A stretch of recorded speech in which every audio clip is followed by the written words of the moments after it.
Nah, just turn that shit down, my dude. Mm, mm, mm.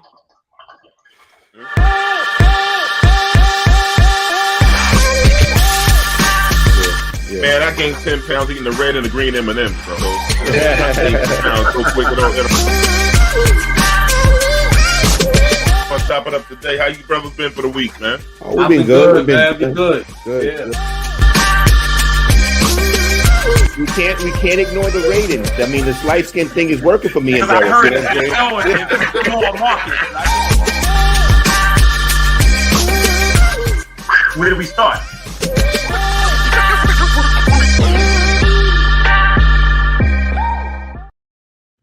Yo, what's up? Welcome back to Let's Chop It Up. Please follow us on Facebook, YouTube, and Twitter. Like and subscribe. Ring that bell. Tell a friend to tell a friend. Make good comments, the good, the bad, and ugly. We always will get back to you. What's up, my brothers from another mother? How you been? What's going on with you? Ain't talked to y'all in 7 days. Talk to me. What's going on with you, Derek?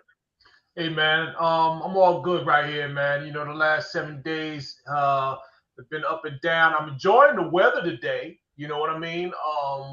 Made me look a little forward to May. It felt like a little May, little April. You know, I'm ready for the cookout a little bit. I love the barbecue at any time, so I'm really looking forward to starting up a grill or something. So I enjoyed that. I hope, I think we're going to get some trash coming in the next couple of days. So I'm enjoying that for the day. Had a rough day. Started off, had a little fender bender, in the,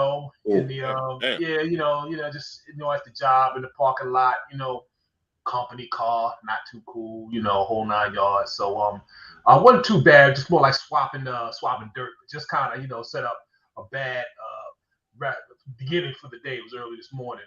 But I think I rebounded pretty well. Spent a little time with my family this evening, and I get to do what I like to do, which is spend time with my mans right here, all of y'all. So, and everybody who is viewing and listening right now. So let's chop it up, y'all. I'm really happy to be here, of course, as always. So, my man Rob, what's going on with you? What's happening? Everything good. Got out today, just like you said. The weather was beautiful. Unpredictable. I was really shocked how warm it was today. Ran some errands with my wife or whatever. But last night I went out with my wife and a friend of mine because I don't know if I ever told you this. My wife's she plays poker. She's doing poker tournaments now. Oh, I know that. And yeah. She's just starting to get into it, but she always played poker.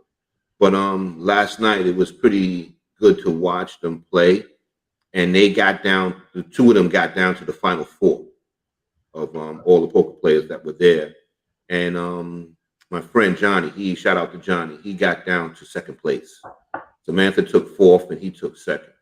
So they did their thing pretty much considering it was the second time they were actually in the tournament. So I was pretty proud of that. But I was also enjoying myself at the bar because I was having me some adult beverages. Yeah. Daddy juice. Yeah. Yeah. And the thing is, actually, because of the poker tournament, the drinks are actually really cheap. You know what I'm saying? They were selling like $18 buckets of beer and stuff for 5 beers and stuff. But it was a great atmosphere. It was a good night, and it gave me another reason to sleep late and get another nap during the day. Always. And I always got to throw that in there. Yeah, but other than that, everything is good. My kids are good. It's good to see you guys, be back on Let's Chop It Up. Yeah, let's chop it up. How you doing, Kelvin? Oh, I'm good. It's good to see you, fellas. First, I'd be remiss if I didn't start by asking you guys to keep my friend Marsha in prayer in her recovery. So just please pray for her. And then also, much like you guys, I've been enjoying this weather. I had to make a decision though with my car, and my car is not electric. So since it runs on gas, that's like $4.90 a gallon. My car is parked. I'm tired of the foolishness. And let me tell you something. I got to go to Manhattan a lot. I'll tell you this. I will walk through the projects, Bloods and Crips, and the Ku Klux Klan meeting to get to that train versus driving in that car. I'm going to tell you that right now. So that's just what it's going to be. And then when you do drive, I hit a pothole the other day, and immediately tire just shot. You know, you get like a bubble or not, the tire, it's just shot. I mean, so it's looking kind of gray on this traveling and stuff like that. So I'll deal with the pandemic and everything else. But I'm about that public transportation right now. So other than that, it's gonna get worse when the natives come out because it's getting warm. And you just had like a pre-native meeting today. You know what I'm saying? Everybody just had to go out on the corners and test that they could do their chin-ups and pull-ups and everything like that on the corners and stuff. So this is preseason right now. You know what I'm saying? With the warm weather, you know what's coming. So other than that, everything's good. Talk to me, D. What's the deal? Hey, Kelvin, I got a bicycle in my garage. I can sell you if you want it. Yo, I'm coming. I'm on my way there right now. The gas prices are getting high, man, as hell, man. Especially with World War III about to break. I think about to get really high soon. Yeah, man. I've been trying to talk to my Russian connects, but they ain't calling me back. So you guys do some black Russians? I know a couple. You know what it is. Nah, what about you, man? Nah. Speaking of natives, man, I mean, my week is all right. Nothing really spectacular. It's like one of the programs we got a young kid, 13 for a gun charge. This kid can barely spell, you know, but he had a gun. So we'll see how that goes with him. But besides that, everything else has been smooth, man. You know, like I said before, the girl knew her son killed himself. The funeral service was today, and Shauna went down there to pay the respects and everything like that. So I don't know if Shauna's gonna get on, but shout out to Shauna for going down there for the VA. But nothing else, brothers. It's been a quiet week. It was warm today. It got cold real fast. Fast. Oh, yeah. Simone says it was 50 degrees less than 5 days ago. Now it's 20, 30 degrees outside. Yeah, it is. But that's March and February, y'all. That's how it goes. What up, Norette? Yeah. Lady on the check-in. Hey. Yeah, it was t-shirts in the day, snorkels at night. Facts. And I don't know how it's supposed to be icy, kind of mix and all those other stuff. Yeah. Like, God damn. Well, that's only on Fridays. The weekends in New York are supposed to be sunny but cold. Listen, we're almost out of it. February, we get through February, then we'll. Sometimes March is funny. Sometimes it's funny. Yeah, March can jump a good. But you know, I think psychologically, you just feel better when you can get through December, January, and February. You just kind of feel like those are the heavyweights right there. You know what I'm saying? Yeah. Like the winter's over when you hit March. But that wind from March be whipping. Oh yeah, but at least it's getting lighter. Don't you feel like it's getting lighter earlier? Daylight savings time is next week, right? Or this weekend? Oh yeah. No, not yet. I don't know when. I thought it's in March sometime. What do you say? It's in March. Daylight savings time. Oh, daylight savings. Yeah, I think it is coming up. They need to get rid of that. It's antiquated now. Yeah, they just need to go to keep it to the whatever. I don't even know how to look on this joint. What Jasper. Oh, it's on the 13th. Yeah. On the 13th. So it's right around the corner. Yeah, we got to get off this topic. Old people talk about the weather all the time. Yeah. All right, so we're gonna move on, man. So let's chop it up already, man. Let's get to some hot topics here, man. The Buffalo Bills wide receiver Stefan Diggs allegedly hooked up with two chicks at a hotel for Valentine's Day, but he had them on two different floors. Not like two chicks together. Two chicks on two different floors. My kind of guy, but that's a long time ago. I'm just saying, man. I don't understand. The motherfucker got money. Why you put him in the same hotel when you Stefan Diggs? But anyhow, your thoughts? Yeah. We had this conversation before. You can't it's just humanly possible for a person to be in two places at one time, right? So I just would love to see how he just kept going back and forth from room to room. Now, I see the problem here. He didn't want to disappoint anybody. You know what I'm saying? So he had two women, same hotel, two different rooms on two different floors. I don't understand it. Like, okay, so when you go to sleep, somebody you ain't coming back to. Like, it's just the most bizarrest thing. You're not going to be able to pull that off. You can't. He probably played the odds and figured who go to sleep first. Yeah. But the thing is, remember back in the day, D, long time ago, what would you do to get out of this?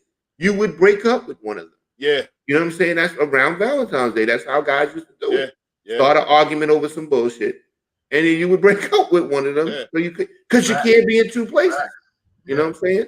Let me ask you a question. How do you think the average young guy, maybe, let's say, under 26 years old, that's a multimillionaire, that's an athlete or entertainer, how do you think, is it possible for them to just be monogamous? Is it possible? Everything's possible. I'm sure there's somebody out there doing it, but I'm going to say that the chances are like a little slim. Yeah. You know what I'm saying? When you're 20-something years old, Your testosterone is probably running like fire because you're an athlete, you're working out. Right. So I mean, it's going to be pretty hard. Me personally, I don't think that athletes that young and that rich should be in committed relationships because it's only going to be problems. Yeah. And then think about this, Rodney. Both of them, neither one of them would break up with him. Like, in other words, they're not gonna. I mean, what are their alternative? You get out of here, you NFL player. I don't want to see you again. I mean, you rich NFL player. Right. You know, the mascot is me personally, I don't know why guys. I don't know why guys play the game. Just be honest and just say, listen, I see other women. You know what I'm saying? Yo, dude, you're right, Kelvin. Some are gonna accept it. They have so much money, you can do that shit. You can do it. You can make tell you, listen, we all gonna live together. And them chicks like, yo, what? This motherfucker make $15-20 million a year. We can work this shit out. Yeah, the thing work is, that shit out. When you have money, it's different. The conversation is different with these chicks. It is. You just got to be careful with the businesswoman, though. That's all. Thank you. That's why you the boo, babe. I'm calling this other chick over right now. This is girl number now. Yeah. She said it's all good. He could have said, this Valentine's Day is not for you guys. This is for me. So, who do you love, baby? Who do you love? Teresa, meet Stacy, because we all stay in the same room. Burn up. Yeah. Now think about it. If this happened in Buffalo, he definitely got a lot of options. Them chicks ain't nothing up there in Buffalo. I'm like, yo, Mom, this is so, like you said, right? This is so, we in this together. They're like, bet you make $15 million a year. Yeah. It's unnecessary. It was unnecessary. He's basically, like I said, he's making a clown of himself. He can't pull that off. He cannot do it. You know who was very, very open about it? I remember one time somebody was saying on the radio when if you remember, Jason Kidd's ex-wife found different numbers in his phone. Yeah. And some other woman was on the radio like, you used to be one of those numbers in the phone. Like, in other words, these guys, you know, these guys a lot of times have so much fame, so much, so many prospects that, I mean, I don't know if the average man can handle all of that opportunity. I mean, look at Derek Jeter, 20 years at shortstop. People used to have signs, Derek married me and stuff like that. His claim to fame was he only dealt with women that had a career themselves. But the average guy, if it's your weakness, you're just not going to get through it. Michael Beach has his current wife and ex-wife living in the same house. There you go. Damn. Goddamn right. Yeah. I ain't riding with that one. My ex-wife is living with me. The ex-wife is in the crib? No. She must have been cool as a fan. Yeah. Well, the thing is, she's still in the crib. Then why is she your ex-wife? Y'all should still be together. He must have fucked up. Well, let me ask you a question. Do you think like think about it? How do these guys find a wife once they're already famous and rich?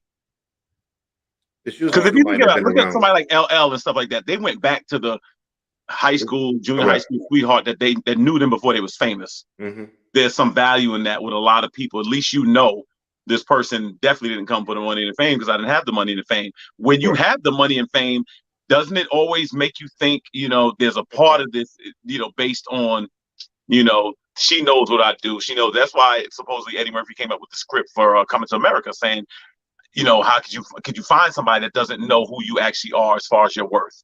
Mm-hmm. You know what I'm saying? Well, I mean, that's I agree with your point, Kelvin. I think that it's pretty difficult for you to be famous, rich, and then find somebody that you could feel doesn't want to be with you for that reason. Right. You know what I mean? So that's why I said, like, you're young, you're rich. I don't think you should be in committed relationships. You basically, it's like you said, everybody's one of those numbers in the phone. You know what I mean? And until you're ready to settle down, maybe in your 40s or your 50s, then other than that, you shouldn't be committed. That's everybody can't handle that. Everybody can't handle it. Yeah. I was trying to find the article. The girl that he was cheating on stole somebody's woman. I mean, stole somebody's man too. So it kind of kept boomerang. I was trying to find it, but I couldn't find it. So that's what some people were saying, like, it's good for her because she stole somebody's. What is it here? Some guys appreciate a loyal woman over a woman that wants the money. I think most guys. Well, yeah, definitely. No, that's true. But when you're in your 20s, you just want the bigger booty. Yeah, but the thing is, you being young, you're not with all that money. You don't believe that anybody can be loyal to you. Yeah, you know what I mean? Yeah. Because he's doing it himself. He's running around himself. Yeah. That's right, people. Ain't no way I'm staying in the same house with my ex. I literally left the house expeditiously. Yeah. I don't know about no ex-wife living in the house. That's a little bugged out. That would be a lot. Evander Holyfield player. Remember, he had that big old. He had that whole compound, man. Back in the days, he had all his children's mothers and whatnot, all living on the same land. I don't want my ex-wife living across the street from me. I don't even want to. Yeah. Exactly. Facts. I don't even want her in my dreams. I wake up, scream, beat myself to death. And she wasn't motherfucking. Oh, Stefan Diggs, the girl stole Tiana Taylor's man. So that's what will happen. That does some shit. Yeah, Taylor, she got a nice little body. She got a little hard face sometimes. Her body's sick. Hard face. She's still with your boy. What's his name? That used to be the Knicks. Iman Shumpert. Yeah. I've been like Tiana Taylor got them hard cheekbones like them Jamaican strippers when I was in Jamaica. It's like they beat themselves a rock. Like they put their powder on foundation with stone. They're more than anybody I know. You leave me speechless. Like I don't even know if sometimes I don't even know if I'm able to say something. I'm like, cause I'm gonna get this girl on too eventually. Yo, listen, the ugliest strippers I've ever seen was in Jamaica. I'm sorry. I take a baby to Jamaica. I'm sorry. He has doubled down on it too. No. Yeah. You have to repeat it. He's going to drive this one home. If you want me to lay it up, he gonna reverse dunk. No, I'm serious. They look like a mixture of Shabba Ranks and Buju Banton. See, he's still going. You see, he's still going. Yeah, he's hitting the three. He's gonna drive it home. Three. Yeah, I'm just saying with Patra bodies. That's what I'm saying. Go ahead, D. Tiana Taylor to me. D, tell us how you really feel. Tell us. I'm sorry. I mean, what time is it? Make sure I keep on going. He said they look like they got beat in the face with rocks. That's what he's going for that record. Come on, man. He's about to break that scroll record, break his own record. He holds all of it. I just don't think the ugliest strippers in the world. Jamie, I don't know. Jamie was with me. I'm not sure. That might be that night you went to the ATM and spent all that money, but I'm not sure if that night. That's another subject. Now you about to burn Jamie. You're gonna burn Jamie down. Go ahead, burn Jamie down. Go ahead. Let me see. Oh man, speaking of somebody getting beat in the face, Michigan basketball coach Juwan Howard was suspended for the rest of the regular season. This piss-colored dude was mad as a motherfucker. Got mad. He looked mad there. He looked like he ready to slap somebody again. Yeah, he smacked the shit out of him. What up? Now, when he was young and he was in the Fab Five, he was always smiling. He was a nice kid, back then. Yeah, but he gave that guy like some Wolverine. He said, "I'm a Michigan Wolverine." Smack. What do you think? What do you think? What do you think of the punishment? I think it was just for me. I'm sorry. The punishment? Yeah. I'll be honest with you. I'm surprised he has a job. I'll be honest with you. Rodney, thank you. Yeah, I'll be surprised. I'm surprised that he has a job. That's just my honest opinion. Yep. Now, I mean, because you got to remember, you're the freaking coach. You're the head coach. Mm-hmm. You're supposed to set a precedence for sportsmanship to your players. You was in the brawl with your players. Yep. You know what I'm saying? I mean, he's lucky to have. I'm really surprised they did not fire. I'm gonna be honest with you. I have to say, I tell people this all the time. I'm not a fan of losing it. Like I'm talking about when you just lose it. When you lose it, and then 10 minutes later you at a podium. Like I gotta admit, I should have thought about that. Like certain things, Juwan been around this game a long time. And I was always taught that if you feel disrespected by an opposing coach, then beat them the next time. That's all. Now, don't get me wrong. There should be culpability of the other coach because he definitely provoked it. The other head coach definitely provoked it. When he just looked at his mask and said, what he said. The reason I mentioned the other coach because he only got a fine in one game, and I thought he was more instrumental in it. But Juwan has to know better. You as a leader, you got to know better. Kelvin, we got to show people the video. You got to know. Kelvin, Juwan, his punishment was more severe. Juwan slapped a white man on TV. Caught him good too. Yeah. He said, "My name is Mr. Tip." You can't get away with that shit. For people that didn't see it, Jamie, can you show the video so people that didn't see it? I don't know how they didn't see it, but please show the video from the fight. The bigger question be, will players be suspended? Yes. Because those players basically are the byproduct of what happened before them. So, yeah, he got him. Yeah, so I don't like listen. My woke family, y'all motherfuckers got to stop the bullshit. Black people do some bad shit too. Everybody jumped in my DM sending me this some bullshit, some sellout brother saying he should got suspended. They don't understand him. Are you serious? I didn't see that with people. If I show you my DMs right now, I said stop sending me the shit because listen, if Juwan Howard, like Rodney said, is the leader, if a kid would have got hurt, and this would escalate something bigger, what could he say then? Oh man, I'm sorry. He would have lost a star playing for the March Madness, or a kid would have got really broken up. What if somebody got hit in the jaw and died? You know what I'm saying? What if they turned to the Rumble in the Palace thing? You know what I'm saying? Like Danny, that's the thing, man. D, you got a perfect point there. People could have came out the crowd and got into that fight. That could have been a mass hysteria. It would have all been started over coaches. Yep. He could have wound up being in jail over that shit. Yeah. I thought they got off easy because they could have suspended him for the tournament. Yeah. Are they tournament now? No, he can still go. Just 5 games. Are they going to the tournament? Well, you don't know. You know how to go. Oh, right. They still got their conference. Mm-hmm. Yeah. So, but it could have went crazy far, man. Yeah. Damien's one of the motherfuckers right there that jumped in my DM. That motherfucker. He said punishment is warranted, but they're really ignoring the coach, provoking it though. You know. Yeah, okay. Man. You know, regardless of anything, though, Damien, you know, he's got to be a cooler head, and you know that margin of error is a little bit shorter for us anyway. So you know, you got to keep that in mind as well. Now, Damon, I do know what you're talking about. I saw the video that the other coach did kind of provoked it, and he actually did put his hands on him with his grabbed him by his arm or something like that. Mm-hmm. But the thing is, Juwan Howard took a swing at somebody. You know what I'm saying? Right. That's just another level. You know, Juwan Howard shouldn't have took it no further than an argument, at my point, because you know he would have had a lot to lose. David says facts. Don't start now. Won't be none. Think about thing, right? Think about thing with Juwan Howard. Think about thing. He's what 6'10", 6'9". I wonder if he did that with Ben Wallace or what we said Charles Oakley. What if you would have tried that shit with them? No. People have this selective, you know. Selective, yeah. Loss of control is very selective. Because when Ron Artest, when Ben Wallace shoved him, Ron Artest said, "We go find a white man in the stand." That's right. Ain't want no smoke with Ben Wallace. I'm just saying. That's right. But no, I hope it's a learning experience. I'm glad he is still employed. That's a big job. It's his alma mater. He brought the Fab Five back together because I think Jalen Rose and Chris Webber hadn't spoken in years, and that brought them back together. So hopefully they can hold together. I'll just say this. Once your team sees you lose it, there's a certain level of respect. I think it's really hard to get back. Now, the team stood for each other, but what happened was you had coaches being defended by their players. Now the players are into it, and that just was a bad look. And it's very hard for you to go in a pressure situation in the huddle and be like, listen, I want y'all to hold it together. I know you're not talking. You just slapped somebody, you know, so you got to be careful. You know what I'm saying? So those are the things that you got to be careful of. Yeah. It's going to be hard for him to reel his players back in.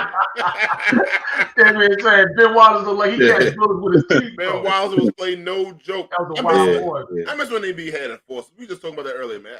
I miss a good enforcer, man. They don't do that no more. This ticky-tack bullshit. The enforcer's at the 3-point line right now. Facts. Ain't nobody in the paint. Nobody in the paint, man. Nobody in the paint. But tonight, y'all, man, we got a special guest tonight, man. It's our dear friend. He's been on the show before. This comedian dude, he was the host of the Showtime with Apollo. He was on the radio, the #2 radio station in Dallas, Texas. This is my dear friend for over 20-some years. I guess I just told our age. Shit, is it 20? Yeah, we're going to 20 or almost 30 goddamn some years now. This is my boy from back in the day. My man, Rudy Rush. Yo, what's good, fellas? What's going on? What up, Rudy? Rudy, you in the bathroom? Where are you in the shower? No, I'm in the studio. You know when you got when you got some juice, you got your own little setup. You know what I mean? So what's up, Rudy? How you doing? I'm good, fellas. I'm still trying to get over the fact that D was blowing his nose during the show. I said, yo, I can't shake this goddamn cold, man. I ain't been on the show in a minute. I said, y'all really testing the boundaries. Yeah. Live TV for real, man. He did a granddaddy Steve. He was all in it too. Hey, let me get another box of them dishes. Hey, yo, But I'm sorry, hold on, let me go for 2 seconds. Then I love the crew because y'all was looking at him like, yo, D, for real? Yeah. Like, ain't nobody mentioning it or nothing. Man, yo, my nose, man. This is my nose keeps running, man. Yo, Rudy, Rudy, why your teeth look African teeth white? I don't know. Oh, we gonna do that tonight. You got them fucking African sticks brushing that shit fucking extra white. I heard what you said about them Jamaican women, bro. You can't travel back there at all. Yeah, he done. You can't go to Jamaica Queens no more. Yo, the ugliest strippers ever seen in my life, man. Wow. By far. He's still saying it. Still saying it. They are the ugliest. Yeah. No. I'm sorry. Antigua might be up there. Oh, he's gonna add on to it. Right. That's what I'm saying. We're gonna expand the continents. You know what I'm saying? It's crazy. But Rudy, you haven't seen the stuff that this guy says and do on the show, man. I speak to him almost once a week, so I already know he's off the rails with it. Yeah. Who's living with their baby mama? Who's living with their ex-wife? I heard that part. That's what I came in on.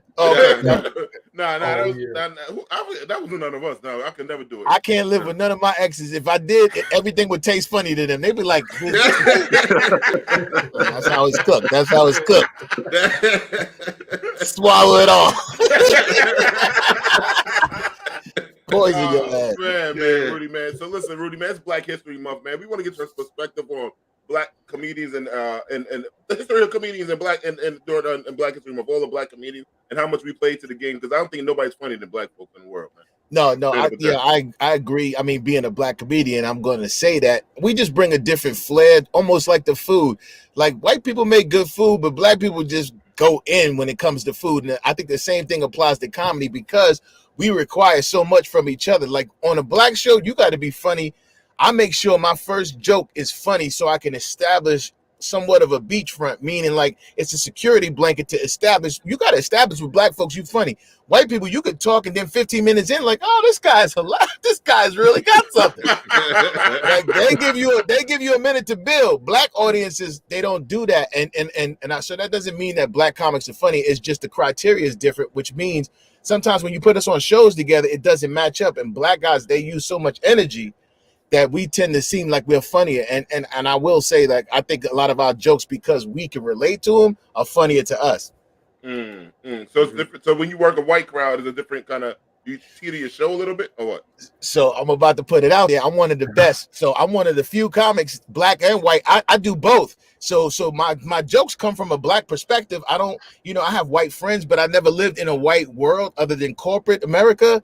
And so my jokes are just so relatable with relationships and with the Black stuff. Like I talk about roaches, but white people get it. But some comics say things like lace fronts, and there's certain terminology that like white people just don't get. And I'm different than that. So I do really well with both crowds. I mean, I kill it with both. Good. Because as soon as you say roaches, Black people are going to relate. Yeah. But you know what? White people do too, because they be like, yeah, I put them in there too. I used to own the building. That's you that bad, right?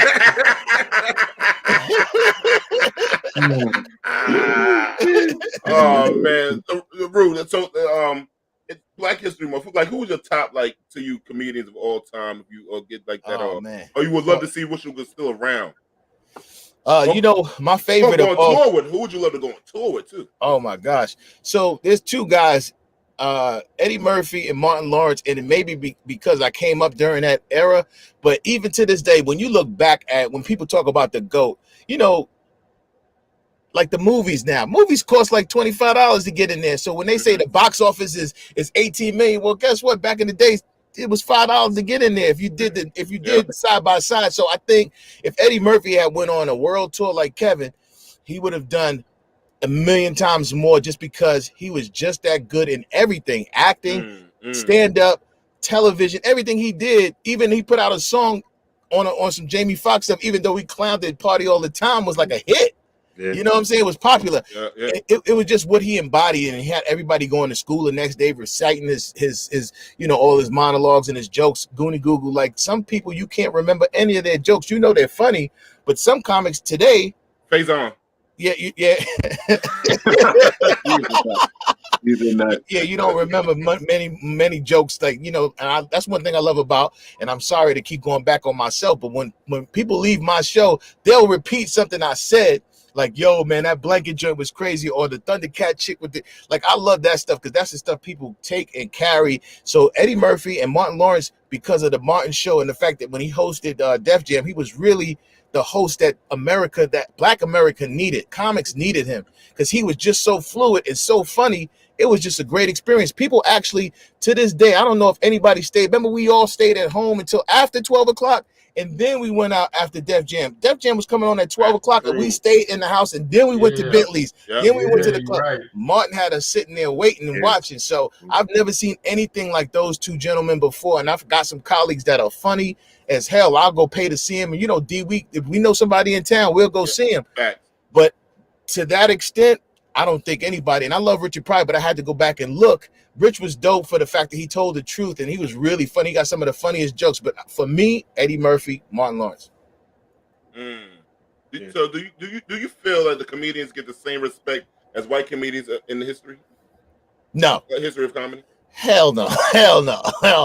But we do get a lot more opportunities. Like, I feel like we carved a niche. It's almost like that soul food. They gave us the scraps, and we took it and we made these cuisines that are delicacies around the world, meaning that there's not too many places where white comedians can make a living like Black comedians have, because of Def Jam, because of how we support each other to a small degree. Now, when it gets to a larger level of stuff, there are some comics that that in my opinion are doing really well on the white side. They, it's just like music. You see somebody got a one-hit wonder. How you living in that mansion in Beverly Hills and you got one hit? And my man put out 5 albums. Nigga Keith Sweat put out 8 albums. Nigga still in Harlem. Rudy, let me say this, and I know this is gonna sound like a strange comparison. My father was an electrician, and I'd watch him work all day, and then afterwards they put the walls back together, and nobody would see my father's work. They just flick the light on, and that'd be it. I think about you guys. I think people don't know what it takes to do 5 minutes, 10 minutes, 20. Like, I think people have no idea. Especially the better you are, the easier you make it look. Does it seem like comedians really, people just don't think? That's why people try their hand at it, because they don't really know the work it takes to do this. Yeah, I learned not necessarily the hard way, but one thing I will say, Kay, is that I learned from being on stage and thinking about the things me and my best friend in high school, we had some of the funniest experiences. We had this little thing we called pumpernickel bread we used to talk about. And it's as stupid as it sounds, it would sound even more stupid if I said it on stage. But we was crying tears. And so I just learned that you could be funny off stage with your friends and be cool, but comedy is a different animal. It's a different mathematics. You can't really, quantify like funny off stage and on stage. And that's why sometimes even with T.I. or some guys in the NBA, they are the funny guys in the locker room or on the tour bus or on the planes. And then they feel like, yo, you should do that. You should take that to the stage. And that's where they get that confidence, because they've always had a captive audience. Right. They had a bunch of yes men around them, just making them think they're funny. Or not necessarily that. Like, you guys, who's the funny dude in this crew? I think you said who's the good-looking guy here? I'm sorry. Go ahead. No, never mind. Go ahead. I'm sorry. No, I'm sorry. like somebody would like somebody. I'm sorry. Somebody. I think that's answered. You just answered that right there. No, but sometimes somebody will watch this show. Somebody at some college or some corporate place, and they'll watch you guys, and they'll be like, "Yo, that dude D." They'll call you D and be like, "Yo, would you like to come and do 15 minutes?" And then they show you the check, and you be like, "Yo, I'm a comedian now," because that's how a lot of it happens. Let me ask you, have you ever seen someone have to get humbled? And I think I watched you on another show. I think the show with Godfrey and the other comic. And I think one of you were making a point that somebody will have their family or somebody to support you for a few shows. Then when the training wheels are taken off and that support is not there, that audience doesn't care who you are. They're ready to go in. Have you ever seen somebody have to get humbled because they thought they mastered this in about a month or so, and then reality set in? Listen, I've been humbled before early in my career, thank goodness, but I've seen some of the heavy ones like Patrice O'Neal, Red Grant, a few others, because I was the host of the Apollo, and I also did warm-ups 3 years prior to becoming the host. I saw a bunch of comics come in and get served by that Apollo crowd. And it's a really humbling experience because a lot of most of all those comics weren't there for the amateur night. They were there as special guests. They supposed to be funny, and they were established at the time. So yeah, I've seen, comics like Tiffany Haddish, JB Smoove, some of the best of them really take one because they maybe misjudged the room. Charlie Murphy, rest in peace. He took a bad one at a school where I got a standing note a year before because he was just coming in to his stand-up prowess. So it happens, and it happens really quick for people who think like this is an easy cakewalk. I love watching those. You remember when we went to that outdoor comedy thing and that guy was so bad he walked off the stage? Oh, we was at Lindenwood, Rudy. Lindenwood Diner. They're doing it outside because of COVID. The showroom. We were in the COVID. We was in the car doing that shit. Yeah. Yo, Rudy, I'm gonna break it down for you. See, the thing is, we were all in our cars in a parking lot, and the stage was in front of the diner, right? So you're not hearing the laughter of people in the car, right? So basically, you're telling the joke, and you're still hearing silence. So that probably threw this dude off, and all of a sudden, my man dropped the mic and just walked off, and everything just went dead. And Ray DeJean had to come running out to try to save the show, right? Yeah. That was hilarious, man. Weren't y'all supposed to honk the horns if it's funny? Yeah, yo, dude, we was at Lindenwood Diner. Most people's horns didn't work. You know what I'm saying? Look, see, you about to get booked next week. Somebody go. Rudy, let me ask you a question. Lindenwood Diner, though.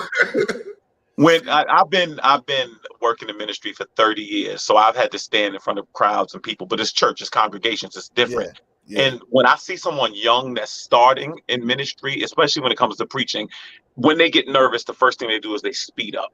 They speed up. They're trying to get through it. And so when someone is in a situation in comedy, if you're talking to a young comic and they're nose diving, what should they do?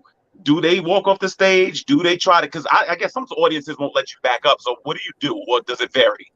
Well, I like to pull young cats to the side because it happened for me. I remember one time, and I can count on my hands the bad shows that I've had, but I had a real bad show one night in Brooklyn years ago. And I was super young. I was 20, 21, and another comedian, Drew Frazier, was there, and he was more seasoned than I was. I think he was maybe like 10 years older than me, been in the game for a while. And I was ready to go. I was ready to get out of there. And he was like, yo, don't ever do that. Get off stage like a pro.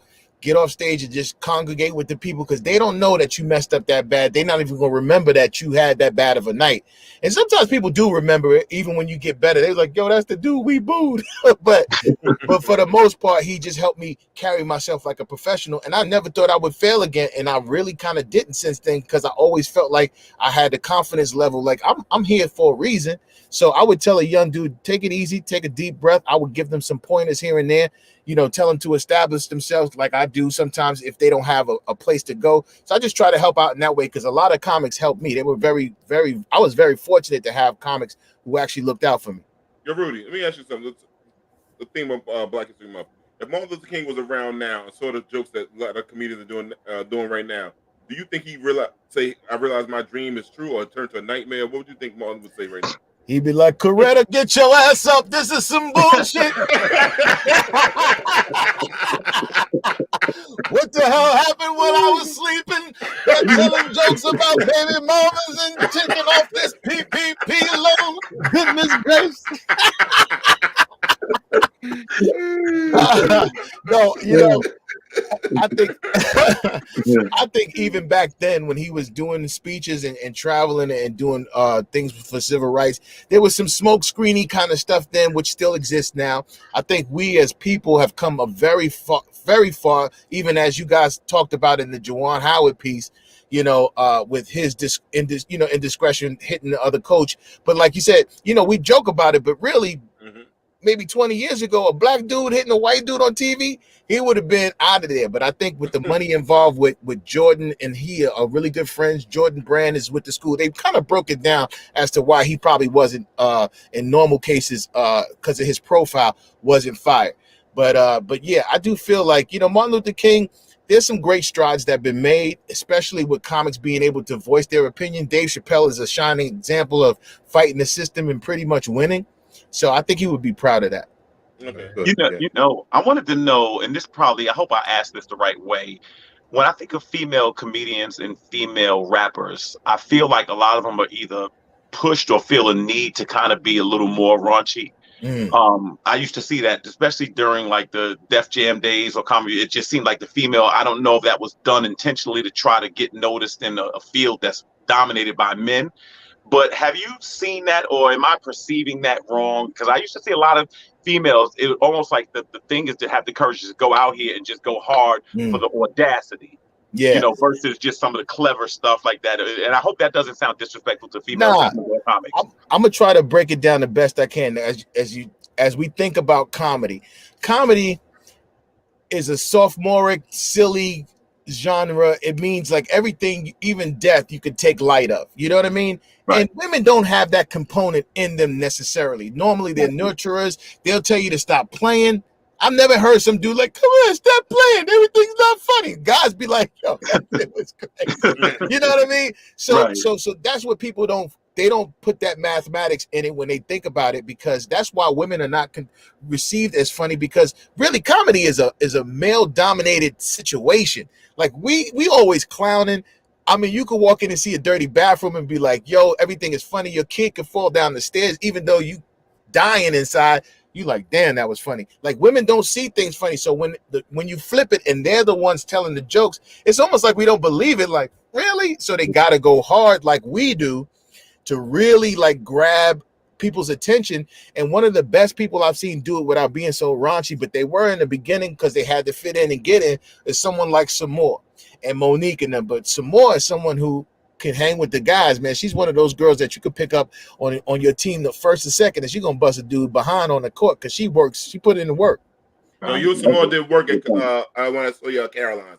I haven't seen comedy in a long. Well, I told Rod, but to be inside a room, that was dope. Samore, if anybody gets to see Samore and my man Rudy and Tom, please go out. Samore, we put a good show on. Yeah, it was good. Rudy, what makes a good room? Oh, you know what? What makes a good room is just, like when the best room for me is when people come in on time and they ready. Like they got their drinks. They're already halfway through their food. You know what I mean? It's like it's not a lot of orders being taken, so people got their drinks and everything, and it's just a buzz. It's like maybe a late show on a Friday, or the first show on Saturday. Those shows be super, super, and the last show on Saturday too, because people don't have to work the next day. But it makes for a great joke. Couples, diversity, like you really want to be able to touch a lot of people, just have a lot of energy. You don't want to be in no banquet hall or some place where they was like, oh yeah, we're gonna do comedy here tonight. Comedy club, packed, everybody ready. That's the best go time. Right. Intimate. Yeah. Rudy, I'm gonna piggyback off Kelvin's question. You ever did a show, walked on, thought the crowd felt right, and everything went wrong? Yeah. So it happens not often, but like I would say just as recent as, where was I? I was in Philly, and for whatever reason I couldn't see past the second row.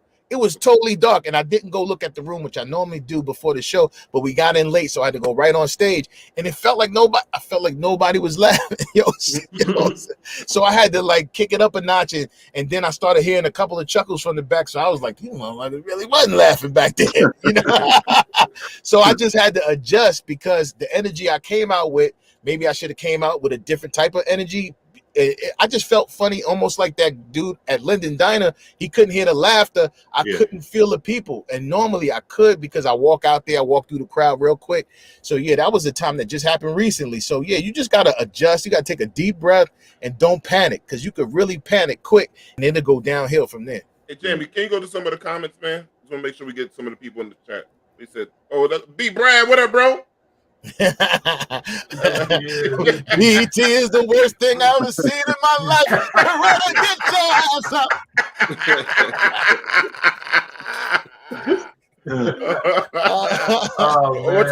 What's him say right there? Yeah, I believe the comedian's name is was Poetic Justice. Yeah, he kicked on one night at the Boston, and he killed one night at the Boston and never heard from him again. Yeah, so yeah, that dude, he's still around, but I don't think he's doing comedy. And that's another thing people need to understand. Comedy is a game of patience. You know, people think that Kevin Hart just made it. People think that Dave Chappelle just got rich. You know what I'm saying? Or they've been rich. Them dudes been struggling, going hard for 15, 20 years before they reach the pinnacle of where they are right now. So if you don't have the patience for that, just imagine if you 4 to 5 to 10 tiers down and you got something special, but you ain't got the patience because you got a construction job or you doing something else that's really paying your bills. And poetic to his point, that gentleman who just hit us up, he was grown when he started.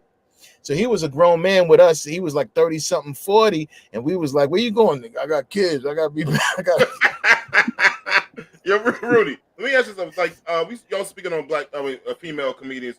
Do you think that they get a harder time to get on, like to the companies like the Netflix, the Amazons, than the white female comedians? No, I don't think so. I think they gave Tiffany a nice little bag. I think that whole Monique situation, there is a lot of, discrepancies about people and what they get paid and stuff. I don't think Amy Schumer's funnier than Monique at all. Not at all. I just felt like Monique at that particular time, her circumstances didn't warrant them to pursue her, because at the time, if you think about it, Lee Daniels wasn't pressed by your man yet. Dame Dash, when Dame Dash pressed him, that gave Monique a lot of flack off of her, because they was like, yeah, they are kind of shady and shisty, and they do kind of do backhanded stuff. So that kind of freed her up. But before that, she had the situation with Netflix. Netflix was like, yo, you haven't been on tour since she got blackballed from Pressure. She kind of fell, and it was like 4 or 5 years later, like, you're not doing nothing. It's not so much that you ain't worth it. It's like, what are you doing? So what have you done for me lately type situation? She's not been popping here. She has been popping for a little while. Yeah. Do you have any thoughts on this T.I. thing? He just did something in Atlanta, and and there was a little thing with him and Godfrey, so to speak. Do you have any thoughts on that? Yeah, I got some thoughts on that. Look, go ahead, Rudy, get him. It's great. So I was on the live with Ali Sadiq, who's another comedian, and Godfrey. So Godfrey, who was there, we were talking from that perspective, and then and I'm gonna put this out. I don't know where this is gonna go viral, whatever, but I had a conversation with Ali today. And so basically, we had a small little issue with Godfrey's point of view and what T.I. said happened, because at first we thought it was just blatant disrespect. He just came on and was like, yo, F that, I'm going on and blah, blah, blah, which is pretty much what he did a little bit. But, Godfrey made it seem like he came through there and then he didn't say nothing to him and they didn't speak. And that's why, whatchamacallit thought it was disrespectful. And so what it found out was that he waited for T.I. to get off. They took pictures, they dapped it up. So he was like, the whole conversation afterwards, why you ain't have it with me there? Right. That's where T.I. was coming from. So T.I. was still wrong for going on, in my opinion, because when I'm done, it's supposed to be over. But don't wait afterwards and not address it. Be like, yo, man, next time chill out. Or when they say, because I heard they asked Godfrey, and Godfrey was like, go ahead. Sometimes you got to speak up and be like, nah, let's chill on that. Because trust me, them rap motherfuckers, they'll tell you, that's a comedian. Yeah, that's a comedian. The same. They'll tell you corny to your face. Yeah. Right. Exactly. I did see the video with you guys. I kind of agree with Godfrey about certain things, where if Godfrey tried to be a rapper or a thug, then the first thing they would do would be condemning Godfrey for doing that. You know what I'm saying? Right. But you just going to walk on the stage and basically be a comedian in one night. You know what I'm saying? And he's not coming forward. I love it. Because I will say this. Let me just finish this thought. I will say this. Godfrey should have stayed there and watched him and gathered new material from him. Now he could have done that, but and that was the other thing that I didn't like, was the obligation that people were putting on him, that he had to watch T.I.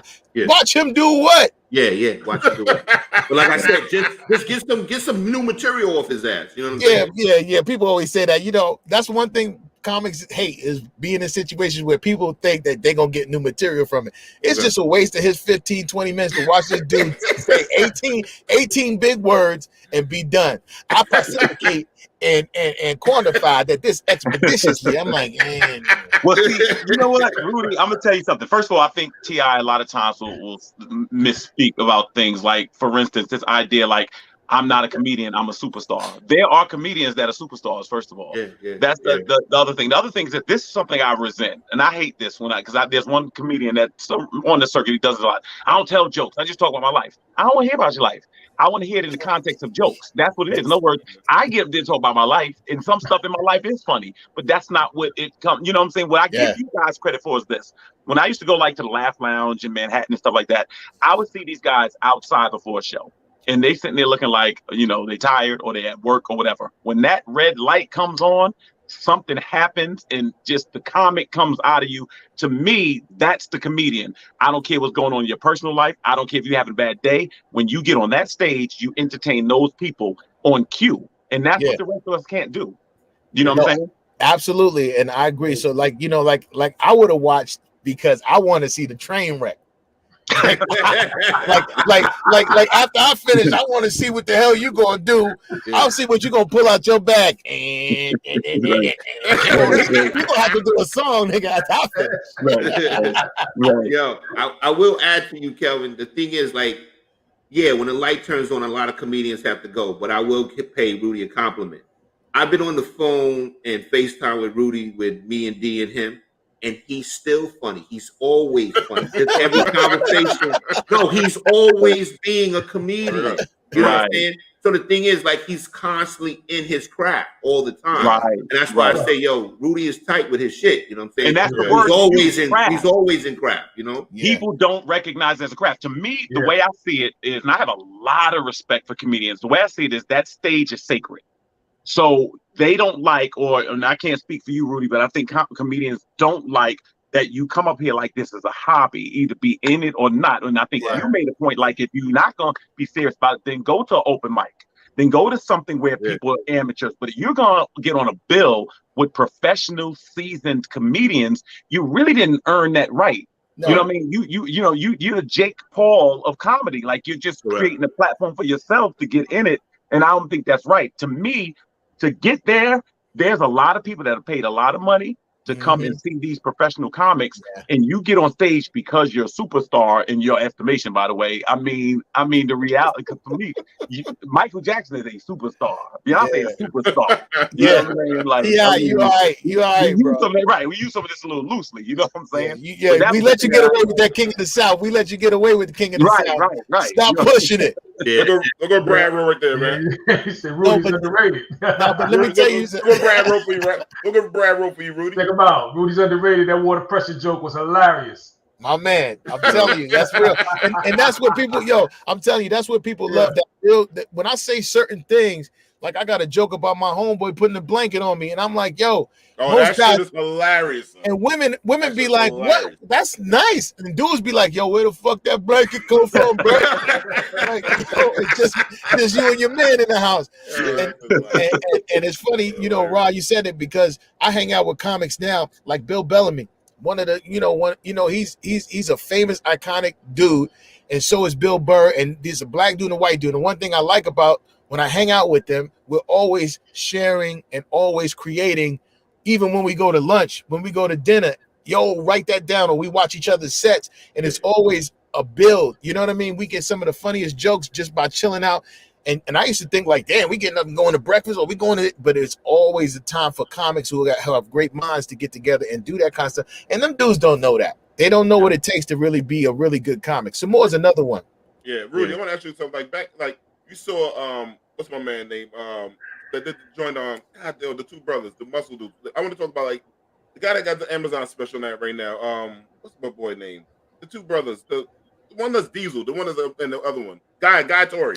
Oh. So I was like, who the hell is he? Joe Torrey and Guy Torrey. Yeah, so Guy Torrey, like, they had the West Coast scene. I want people to understand how the Boston Comedy Club was in the 90s, man. Do you think we could even come up with. Well, I don't think it's gonna be as big as that, but no, it would be bigger. Let me tell you why it would be. Absolutely. So? Let me just say this. Give people a little perspective of the 90s. Yeah, the reason why it would be bigger, I wouldn't focus on just the Sunday night, but I would focus on what took place Sunday night and what took place around the corner at the Comedy Cellar. All of the people from Chappelle, from Bill Burr, from Talent, from Will, Kevin Hart, myself. I mean, there's a plethora. It was a mixing pot of black and white comics going back and forth in that village area. Plus, you had music artists like Jill Scott, because you had the Blue Note down the street. So you had some people cut. It was unbelievable. Wanda Sykes, everybody. You name them in comedy, they were in that era during that time. And it was unbelievable just to walk in that 4-block radius near West 4th Street. And it was unbelievable. I mean, everybody was out there. It was crazy. It was a great time. Yeah, it was even bigger. It was a bigger time for comedy in that time. More names were made on that particular area in that time than no disrespect though to the Fat Comedy joint, because I was a part of that era too, but I wasn't on the special. You know, let me ask you a question. Back in the day, I look at the platforms like Comic View and Def Comedy Jam. We talk about the people from Def Comedy Jam that really, really blew up, from Bernie Mac to Chris Tucker. There's a lot of guys on there and ladies on there who I don't know that they're still doing comedy. It seems like it's almost like when people started making the jump from high school to the NBA, people think about Kobe and Garnett, but there's a lot of people that it just didn't do it for. So some people look like they got on TV, but it looks like a lot of them are not around anymore. Is that fair to say that people got caught up in kind of the publicity at the moment, but didn't stay with it because they just couldn't maintain it? So what I would say, Kay, is the fact that a lot of them you just don't see. Now, they're just like anything else, you know, basketball and sports and even corporate America, when you a CEO, like sometimes they need to do a study and see how long you get to keep that job, because it's like, you know, the life of a comic could be 25, 30 years if you push it, but it could also be 10 years. And then you realize I'm not so good at that. But then you have a lot of those comics who you saw early on, they're writers, they're showrunners, they develop all of these different programming and stuff like that, or they went to voiceovers and commercials. So they're doing all different types of things. And some, like you said, they bow out and they just kind of either manage or run a club. There's so many different things that comics do. So yeah, so some of that you don't see, they're still in the game, but not at the level that, you know, seeing them on their face on TV all the time. Yo, Rudy. Actually, you look like you're sitting on the toilet for real, though, bro. And somebody keeps walking by. Hey, that's the lady who runs the studio thing here. So. Tell her we said hi. Look, I should have had the camera like this. No, put it back. Yo, Rudy, man. You look like you got no tissue. It's hot in this damn box. Go ahead, D. I'm sorry. No. So, Rudy, you got a podcast, right? Can you tell people about your podcast? Yeah. So, you know, during the COVID, everybody started scrambling and doing different things. And this actually came once things opened up. A gentleman approached me. We worked at ABC Radio together when I was working on Doug Banks' show. And he actually started a media company. And he had a few podcasts under his belt and was like, yo, I always wanted to work with you. So, you know, how did you feel about doing a podcast? I was like, yeah, I wouldn't mind it, but it has to be something that is a little different than the norm. Everybody's, you know, I don't want to be up there joking with comedians all the time. I love to have a comedian on and talk about some past history and this and that. But mostly, you know, let's talk about, you know, the journey. And so we came up with the name You Can't Rush Success with my name in it, which was great, you know. And the name is dope, Rudy. The name is dope. Yeah, so it just kind of goes with people just like yourselves. It's just like, you know, I started off as a comedian, got into radio, did some other literary stuff. So we have people on there who are not just entertainers. You have some corporate people, some chefs, just kind of people finding the pivot. My man, Sean C., who's a huge huge production guy. He's a producer. He actually started out, he was working in the mailroom when he had that beat that he gave Jay-Z, You Can't Knock the Hustle, on that first album. And they grabbed him and was like, yo, keep your ass out the mailroom. And now he's one of the biggest producers that you maybe never heard of. We lived on the same floor, but he went through his trials and tribulations being a single father. So I just wanted people to hear that, because sometimes you don't know, at 40, you still got a ways to probably go. It ain't over for you. You could be famous, or you could be successful at 50. You could be successful at 25, but you just got to understand and pay attention to things. So if you hear other people's story, it may give you some understanding of where you're going and where you could be headed. So that's the crux of what we do on You Can't Rush the Success, and it's been very successful. We had some really cool people. I want Jamie to play a little clip from the podcast. Jamie, can you play a little clip from the podcast, please? Just explain to everyone exactly what it is that you do. Actually, for the most part, most people know me more as a producer than they do as a DJ. But I started out as a DJ in Harlem. Now I evolved into production, which is kind of what, in my era, that's kind of what the natural progression was. You would be a DJ, and then you go from being a DJ, because you're the one controlling the sound, to making your own music. So I produced records for Jay-Z, for Puff, for Pusha T, for worked with A$AP Ferg, with Joey Badass, worked with Big Pun, Raekwon, like a lot of people. The list is long. Jada. Yeah, I don't know any of those cats you just named. They sound like they sound like they could be important.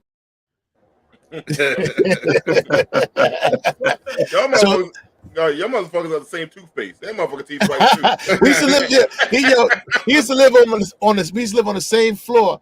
And he was like my first big bro. He was a real good dude, and he's one of those classic examples, like you guys, like you think the bad guys win all the time, but they really don't. He was a good dude, and I'm really happy. And we're gonna connect on some level too, to do some stuff together. And that's another thing that you got to recognize. Like everybody, even on this panel, 5 years from now, and this is the thing I love too. 15 years, 5 years, relationships change. You guys may be heads of the directors of some radio broadcasting or something, and you'd be like, yo, let me put Rudy on, because it's always a situation where you can never burn your bridges, always stay on top, always stay positive. And that dude's been killing the game ever since, and I took my lead from him, because he's always been a good dude, and that was the first example I had, because I didn't have no older brothers, and my dad wasn't around like that. You know what I mean? Yo, Rudy, let me ask this one last. Oh, I'm sorry. No, go ahead, Kelvin. I want to go. I'm gonna ask one last question to you, Rudy. I think two moments culturally in entertainment, black entertainment, that changed generations. I think one of them was when young people saw Michael on Motown 25. It birthed a generation of young people that want to be dancer singers. And I think when they saw Eddie come out at Constitution Hall in that red leather, a bunch of young people said, I want to do that for a living. What was the moment that you said, this is what I want to do as far as being a comedian? Yo, it's funny you mentioned the Motown 25, right? So my mother used to have us, and y'all remember this. I don't know when this stopped, but kids, we had to go to bed at 7:30, 8 o'clock on the dot. Like your mother was like, get out my face. You go to bed, you got to get up for school the next day. So it was right around the time the Motown 25 was going on. And of course they kept building up. Coming up next, Michael Jackson performs. And we was like, yo, you got to let us stay up. And so my mother was like, she was on that, no, go to bed. So we was in the bedroom. We had the TV with the big back, the little, I told my sister, I was like, fuck that shit, I'm watching Michael Jackson. I plugged it next to my bed. I was under the covers. So my mother, you know how black mothers do. They want to be mean, but then they want to be like a Sour Patch Kid and be nice afterwards, right? So she came in to let us in, and all she could see was this light flickering under the blanket. So unfortunately, I never got a chance to see Mike, except for like later on when they showed the highlights or whatever. But my first time, I just thought I thought I was gonna be a basketball player. I was into Dr. J and stuff like that. And when I saw Eddie Murphy, and now that I'm a comedian, I know what I was seeing, because I was so captivated that I was watching it like I was watching a science project. I just couldn't believe this dude was up there talking like that. It never inspired me to be a comic, but it made me inside somewhere. Later on, it festered into all of the beliefs I have, and the reason why I know I'm supposed to be here was the reason why I was looking at it that way. So yeah, absolutely. Like that was huge. Absolutely. Rudy, real quick, man, we got some good some comments here, man, and I want to see you got some hecklers in there. How do you handle your hecklers and some good jokes in here? Little people making fun of your background. Jamie, can you bring those up, man, real quick? Some of the stuff people saying about his little background. Yeah, Oh man, that room looks like a flashback. And we got jokes out here. And my son, it looks like he's sitting in a bootleg Rubik's Cube. And Rudy, that's Derek's wife and son, bro. You telling on me, man? Yo, book Norette. You supposed to just be monitoring your husband's business and his whereabouts. You just watching this show to make sure his ass is where he say he is. Oh no. Listen, handling hecklers, man, is something that I luckily never really have to deal with unless there's somebody who's been drinking too much and they're having too much fun. I rarely get that person that's on there, yo, you corny, blah, blah, blah. You know, except for back in the day, we used to have, I don't know if y'all familiar with Queens like that, but they had this spot called the Owl. Y'all remember the Owl? Oh my, Rudy, the Owl, my God, bro. That was one place I took an L. I forgot all about that spot. Yeah, I took an L, and the dude played me out because it was thugged out, and you're supposed to go in there and get your money and get out. So I'm on stage, and this dude being real disrespectful, and I ain't built like. So I was like, yo, my man, chill, blah, blah, blah. He was like, he had a bottle of champagne, and he went like this, and I swear on everything, I was like, yo, everybody in there laughed like I said the funniest joke ever. Yo, he won that battle because I had to laugh myself. I was like, yo, you got that shit. I was outside like I thought he's gonna pop me in the eye with that cork. This is before I had glasses too, so I was really into my vision. Like, so yeah, that was one heckler. I was like, all right, you got that money. But other than that, yeah, I try to deal with them lightly before I have to have them excused. Because if you're drunk and you're just not trying to be quiet, I kind of got to get you out of here because I want to talk to these people who came to pay to see me. Yeah. Right. Yeah. Definitely. Hey, yo, I swear, Rudy, this is the last time I'm doing this shit in here with y'all.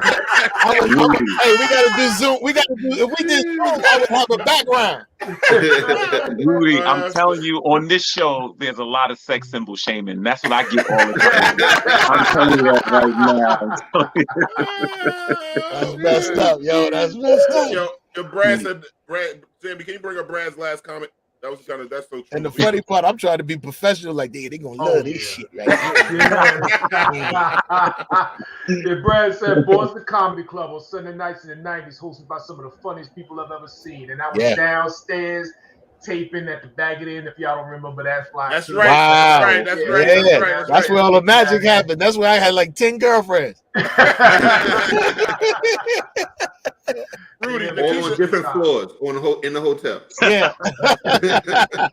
Hey, Rudy, Nikisha says Schaumburg with exclamation mark. Jamie, you can bring that comment. What does that mean? Yeah. That's where we all lived at, Schaumburg. Yeah, Schaumburg. Okay. So, and so funny, Sean C., who was on the podcast that you just saw, we also came up, I was best friends with the Central Park Five. And the funniest thing is, another thing in life that you learn, like you think your tragedy is something until you see where the path God took you, because we got evicted that very summer before that happened. And I'm telling you, Kevin and Yusuf and we would never, Yusuf especially being Muslim, he would never be hardly out in the park like that. That would have been me because we was running in the park and we would go and we would scare joggers. We wouldn't touch nobody, or most you would get in a fight with somebody from another project because the project be full of everybody, be a summer night. So anyway, all that being said is like, yo, that's where we come from. And I'm part of the culture that really moved Black America, because that was strong, man. It just let me know that, I got to walk a different way where most people didn't know.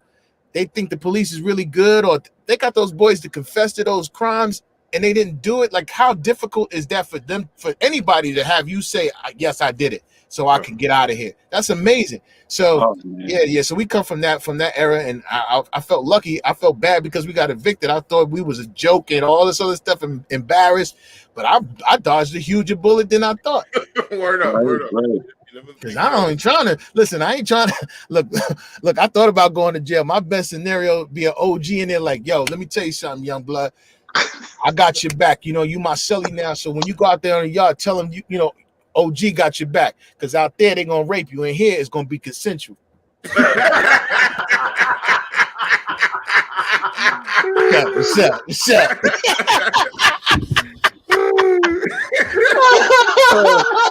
Rudy, let me ask you a question. You seem to be an anomaly because you seem to be a happy comedian. At least I always believe that most comedians just come from this really dark place. They can make their else laugh, but it seems like comedians, people say, are really depressed. They're really despondent. You just seem to be a person that just seems to love laughter and love life, and it doesn't, No, I do, but I got my share of challenges and things of that nature because you can only control what you can. And if you understand, and I'm gonna just tell y'all this, I found I wasn't diagnosed with depression, but when I was young and doing comedy, I used to have an apartment on Fifth Avenue in Harlem, and it was a nice one little studio joint. But I just found myself just sitting there one time and not washing or bathing. Like I would just go do my shows and come back. And I was like, I was depressed. So early on, mental health was important to me. Like I kind of figured it out. So even now as an adult and having children and my youngest daughter, her mother passed. And we've been going through this difficult time where my daughter, who I've been in her life all 14 of her years, she's 15 now, to all of a sudden there's no communication. She doesn't want to come.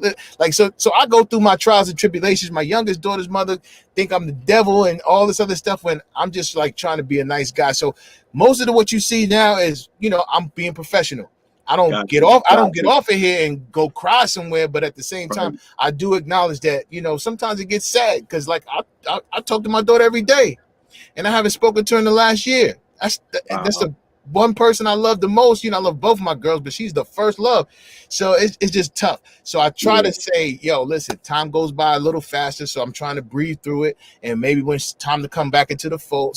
So that's basically what it is. We all got some stuff we deal with, but for me, it's better for me to work out. It's better for me to smile and have fun because this does something for me. And I appreciate you guys for having me on. So that's what. Thank you, man. We appreciate you. Coming, man. We appreciate you, man.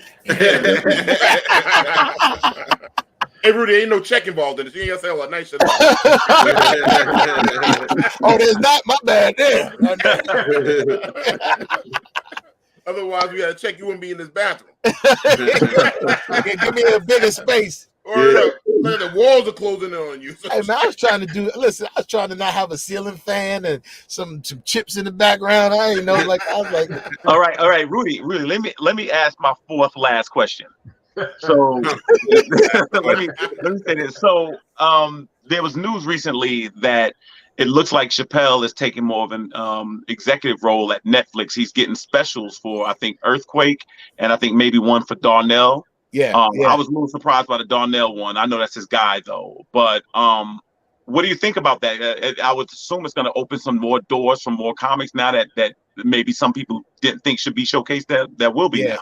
Yeah, I love the idea of it because one thing is with Dave, of course, he's a brand and he also has a lot of influence. And I think those guys like Earthquake and Darnell, especially Darnell, who, have gotten bits and pieces and good roles here and there or a little something, gets a chance to really sink their teeth into a project that's probably going to be done really right since Dave is executive producer on it. I learned how to do a special by working with Dave and watching him and learning how the masters actually did it because there's a formula to it that people don't really understand, but I think it's a perfect way to actually produce a special. So with him at the helm, you're probably gonna see the best you've ever seen Earthquake. You're probably gonna see the best you've ever seen your man Darnell. And they got a thing that they do out there, Yellow Springs.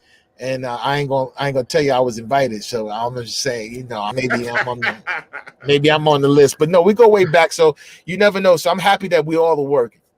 Yeah, that's, cool. That's what's up, man. Yeah, what's up? Oh, look, I was gonna bring that Brad. Look at Brad. Because I thought Rudy was shooting a Jamaica video. Let me turn the lights off in this bit. We turn the lights off in here, man. Yeah.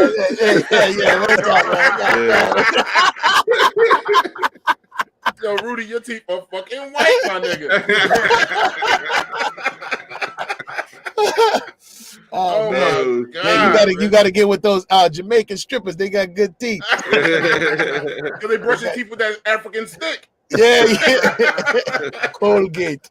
That's it. Look at jokes. Looking like a real life. Yo, listen, the ladies is killing me more than the dudes. What's up, ladies? Yo, that shit looks like the padded room to me, like for insane sound. Hey, listen, some of the ladies need the padded room. You come go ahead. Watch your head, boo boo. Oh man, Rudy, man, we love you, man. No, Rudy, I know you got some dates coming up, man. Jamie, can you sort of fly and Rudy tell us the shows you got going on? And yeah, Columbia, South Carolina, April 1st. My second home. Yeah, we're gonna be out there April Fool's weekend, and then this weekend I'm actually in Arlington, in Dallas, Texas, for the Improv. So that's gonna be great, the 24th through the 27th. And the thing I'm most excited about is just like you were talking about earlier, Kat, like when comics kind of disappeared, the ones that you've seen, and I can't lie, like that's one of the reasons why I like my show so much too. I took an idea of what I wanted from my career, and I got into radio, and I just kind of cherry picked what I wanted to do. But I did one thing that helped me out to this day, that I kept my comedy wits about me, meaning like I never got comfortable with radio. I always thought there was gonna be a trap door, which there actually wound up being, but I felt like I wanted to be a little anonymous at the time and a little bit, make my money and just not be out and about. Well, now this is part of, me going out of town with Bill Bellamy, going out of town with some more. Now I've built back my reputation to where clubs are calling and they're like, yo, we want you to headline. We felt like we had 2 headliners before and everybody love you. They're calling in. So now this is starting the journey of me going to do every club and be gone and do more stuff. So now it's changed my trajectory of my career back to being that #1 stand-up dude, and then letting everything fall in its place because I'm much more mature and I understand the business a lot better now too. So, everything works out for everybody the way it's supposed to. Man. Yeah, thank you. Thank you. Absolutely. I'm happy for you, brother. I got my man over hit me up and said, yo, you gonna be in Texas? I said, I gotta get him tickets. So my man sitting down there, he said, yo, he needs some tickets, man. So I got him. Yeah, that's my good friend, man. Nah, he said he cracked no jokes on you tonight. Good. But check out Rudy Rush is going to be April 1st. To what date again, Rudy? Yeah, so I'm gonna be at Columbia April 1st and the 2nd. That's April Fool's weekend, so that's a great weekend for couples to get out. Also, I'll be this weekend if you're in Texas, in Dallas. I'll be at the Arlington Improv Thursday through Sunday, so it's gonna be crazy. And if anybody promoters out there watching, how do they get in touch with you to book you and stuff like that? Yeah, you can just hit me up at Rudy Rush, and then I'll kind of like give you my management information, and we could set up something.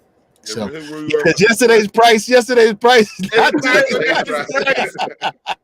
man is back onto a Bill Bellamy, man. He was out there repping it with some more. That shit was so funny, man. I love my man Rudy Rush, man. Yeah, Rudy, love you too, D. Love her, man. Follow Rudy Rush on Instagram too. What's your Instagram, Rudy? Yo, at Rudy Rush on everything. So even if you're on MySpace and you're over 55, come on, lady. I got something for you. I'll buy you a box of them pretty panties. Yeah. Little thick ass Depends.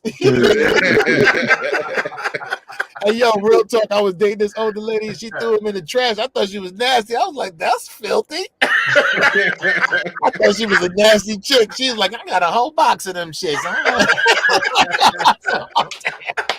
She had the sexy Pampers. I said,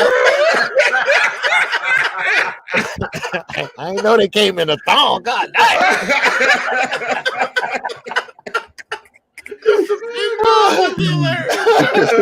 Hilarious. Oh my god. I mean, fucking laugh. I can't even wrap this part up. Please follow my man Rudy Rush on everything. You check him out when he's in your town. This guy's funny as hell. Walk up to him, he's a nice guy and loves meeting people. So I gotta say, this is my dude. This is my heart. I ain't gonna lie. No homo if y'all want to say that crazy dumb shit. This is my dude. Rudy, I knew you was 20 years old, bro. So they be going on fucking 30 years. So I was like, Hey, when D had COVID, y'all, I was calling him every day, and the people I work with, they was like, I called him every day. I was like, yo, I did kind of say it like that. I ain't want to lose my boy, man. I was like, man. Rudy checked up every day. Where I love you. No homo shit, but that's funny. Listen, man, I love you, bro, man. Take it easy, man. Be safe and check him out, people, when he's in your town. Check him out. It's really funny. Yeah. All right, fellas. Thank you, man. It's been a pleasure, brother. Always. All right, peace, man. Definitely. Oh, no, I forgot. Right. Ah, shit. No, I forgot to ask him. Top 5 rappers, and I was fucking bad. I forgot about that shit. Well, pull him back. Pull him back. There you Rudy, go. you back? Nope, I'm in the bathroom. Rudy, real quick. I'm in the bathroom right now, son. I know we on blue. We're gonna keep on going. We're gonna keep on. So Jamie brought you back. All right. One thing I ask you, it was Valentine's Day this past month, man. Did you have a Valentine? What'd you think about Valentine's Day? And for the ones for the side chicks, how you feel about how they valent and all that kind of shit like that? So check it. I did have a Valentine. I went to my youngest daughter. She actually, you can have lunch with them at school. So I went to her school because her older sister it was her birthday. So they was going to have, they had plans. So I went to her school, surprised her with some flowers. We had lunch at school. But let me tell you something, man. My daughter thinks she's slick because you get to sit on the stage and the cafeteria is like, 3 steps down. So I was like, where you want me to sit? She was like, sit here. So my back is to the cafeteria. So I'm thinking like she just wants some daddy time. And then in between, she go like this. I was like, who you waving at? Oh, that was Jason. I said, you just like your mama with that slick shit. Waving at niggas when I ain't watching. I was like, yo, you think you real slick, kid? No, let me tell you, side chicks, you got to know. This is one thing, and my man Bill Bellaby said it's funny. Like, side chicks got to know their holidays. That's it. If side chicks realize their holidays, they would be a lot better. Valentine's Day ain't for you. Yeah. Birthdays, like Christmas, that ain't for you. You got Groundhog's Day.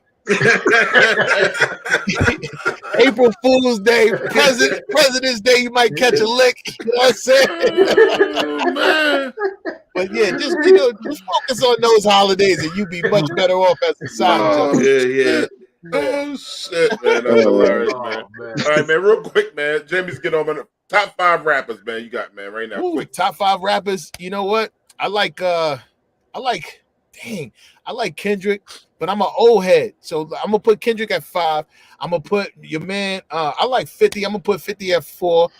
Big Daddy Kane is at my 2. I'm gonna put KRS-One at 3, and probably number 1, Ghostface Killer for me. All right, that's what's up. I'll give respect for that, man. But Rudy, that shit was funny. Sorry, man. Jamie, don't kill me. I tried to bring him back. I had my few questions. I forgot. I ain't bring him up. But anyhow, Rudy, this is fine. This is later. No goodbyes. We say later here, man. All right, man. So all right, later, fellas. All right, man. Stay up, man. Later, y'all. Sorry, Jamie. Sorry about that. Jamie, do you want to take us a quick commercial? We come back with the rest of our show. Jamie says no. Is this a no? I don't know. I'm just making sure. Okay, Jamie, gonna keep on rolling. Well, this was brought to you by.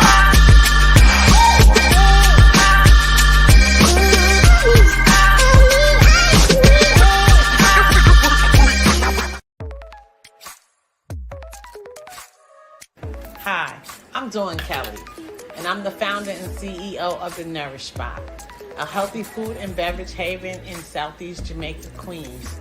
Chosen in 2019 as Micro Business of the Year by the U.S. Small Business Administration.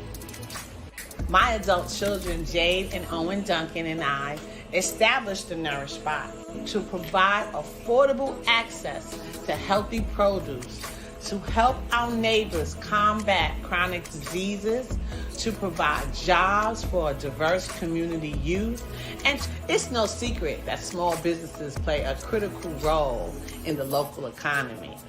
It's also proven that community is vital to the growth of small businesses.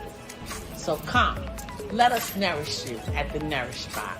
We're open Monday through Friday, 9:30 to 6, and Saturdays, 10 to 6 p.m.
Welcome back. Please follow us, like us on Facebook, YouTube, and Twitter. Like and subscribe. Tell a friend to tell a friend about the brothers on Let's Chop It Up. So, and man, hit the thumbs up. Hit the thumbs up. Absolutely. Those likes up. Yeah, man. So this is coming from question. Women, believe him when he says, "I don't want you." This is coming. We're going to give credit to our brother at Mr. Let It Go on Instagram. Show the videos, Jamie, real quick. I have time. I'm trying to live my best life just like you. So with that being said, we can still always be friends. I will always be here for you. I'm only one call away, but relationship-wise, I'm done. I'm sorry. Now, I hate to say it that way, but it is what it is. Ms. Richardson, here's why I asked you to hear that. Mrs. Richardson, see, he want to be an active fool. That's no. Oh, no. Ms. Richardson, look at me. Before, when he said a couple things, remember I asked you, did you hear him? Mm-hmm. He said that he don't want you 19 different ways. He said it when he didn't show for the heart attack. He said when he didn't show for the gunshot. He said it twice in here when he was talking about live your best life and all that kind of stuff. He keeps saying it, and I don't think you hear it. My mother always told me, never make a man tell you he doesn't want you more than once. He done told you 19 times. And I know you're hurt. Ms. Richardson, I know you're hurt, but I need you to hear that. Yo, why is it so difficult for a woman to accept the words, I don't want you? Comment below. I want to make sure I had that name wrong. I see his name was _Mr. Let's Go. Credit to him on Instagram. Brothers, any thoughts on that? I think it's not relegated to just women. I think anybody is hard to hear that. I just think it's a tough thing to hear, especially if you have history with the person. It looks like they had history. And I think that's probably why it was worse. And you see, she immediately acted emotional, like he want me to act a fool in here. Like, no, he wants you to listen to what he's saying. I think I've seen it in both ways. I've seen men and women that don't want to break up or whatever. It's not just a woman thing. Right. But the one part I do disagree with, and he said we could be friends. I'll still be there for you. You can't, not in a situation like that, because that still makes her think we're still together, or there's still hope for us getting back together. You got to totally break all ties, because I think that I don't know. She looked like she might have stabbed his ass once or twice. Hot grits. Hot grits on his ass. Yeah. Me personally, I would feel uncomfortable going to sleep around her, because she seems like she doesn't want to accept that the relationship is over. You know. And you could see how she was wrapping up, man. Like the domestic violence aspect was definitely about to pop off. Man. You know what I mean? She wants me to act a fool in here, right? Right. And you could tell by that vest and bow tie, he's been through a lot already. Oh man, this show tonight is hilarious. Oh my God. I didn't want to bring up that tie and that vest and stuff, but because that wasn't the topic. Elvin, I'm glad you brought it up. Yeah. It must be some small town shit. He should break up with his stylist too. No, I don't think it's a small town thing. No, because come on, look at that dude. No, reason I say look at him. I see what you're saying. Look at him. There must be no options. Right. Yeah. No, D, you know better than that. He might have been that guy. Looking like Carlton Banks. But no, he might have been that guy that may have treated her differently than she's may been treated in the past. So then maybe that's why she held on so close. Ego. So I don't know, but I believe if somebody wants to break up, then they should, because I was really good at breaking up with people. But you know what? When you break, you break. I break. When it comes to love or perceived love or something, it impairs your judgment. It does. Yeah. It impairs your judgment. That's just the reality of it. You do certain things for people. What I think people don't understand, at least I didn't understand it younger, doing more for somebody who is not interested in you is not going to help. No, it's not going to change it. It just doesn't change. In your mind, you think it does. You think it translates. It doesn't translate.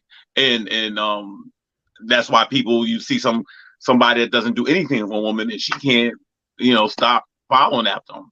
Every Saturday there's girls pushing strollers up to the bus to catch the Rikers Island bus. I mean, that's just what it is. Certain people, that's what it is, no matter what. So my thinking is this: if someone's into you, there's nothing they won't do for you. If they're not, there's nothing they will, and that's it. Yeah. Well, I hope the sister. I mean, I don't know. Wish her the best. Wish my man. Hope you find a good stylist. Wish him the best on that. It got to be a small town. That dude was a goddamn. Anyhow, I'm just. Come on, y'all know y'all's thinking the same shit. What the rest say? Okay, she said they don't want to treat you right, but they think you're supposed to leave. They think you're not supposed to leave. Yeah, you know, they don't want. I don't want to say this because I did it last week and it burnt me, but we 30 minutes out from D not getting a scroll. Oh, no, I'm not. I jinxed it. I think I jinxed it. No, I'm not gonna say nothing. Kelvin. Now he's gonna get it. No. This video we about to show everybody on this shit got the scroll. Or you doing, Kelvin? Are you doing reverse psychology? I think I am. Yeah, you want to see him get it. He's gonna get it. He got about 5 minutes. He got about 5 minutes. Kelvin ain't shit, man. I don't want to see his record broken. I'm not. I don't want to see the streak end. It's not happening tonight. It's not happening tonight. We got next. Oh yeah, 40-person fight breaks out in the Golden Corral over line cutting and stolen steaks. Jamie, play the native video, please.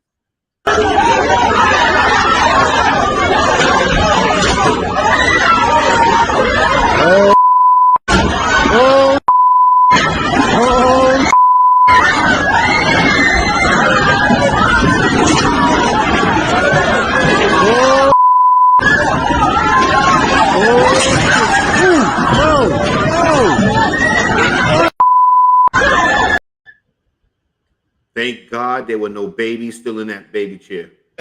Thank God. You see how many baby chairs they threw in there? Yo, man, I'm telling you, that was bananas. The Boondocks. All I gotta say is the Boondocks. When he said when they throw a chair, the shit gets crazy, and that's the truth. When you throw a chair, it's over.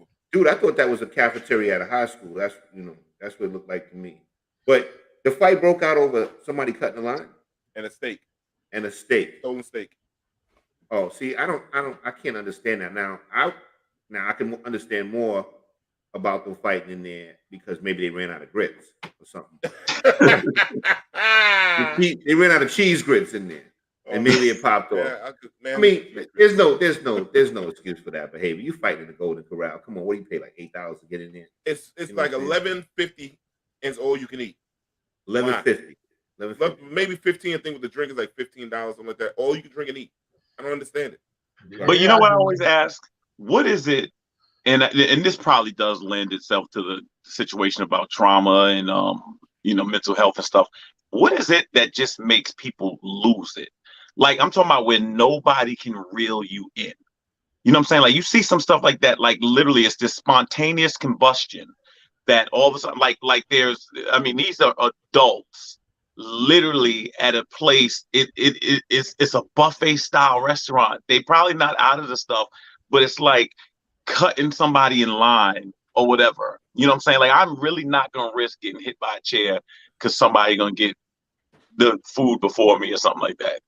You know, and y'all get on me, but that's why I try to stay in native free environments. I'm just telling you. See, everybody going vegan. And all this, I'm trying to go native free. That's what I'm trying to do. Not gluten free, native free. No, but Rob, you gotta make that shirt for me, native free. No, I'm gonna make a shirt that says not gluten free, native free. That's what's gonna be. And Moni says not right. even a good steak. She's right. She's right. Yeah. It's not even quality meat. Yeah, I know we had that crazy look right there, man, because that was a crazy thing to look at, man. I didn't know what that was. I'm not sure what I was looking at. That was crazy. Yeah. When he said we need to keep an eye on Kelvin because he is giving me the vibe like he has been bullied.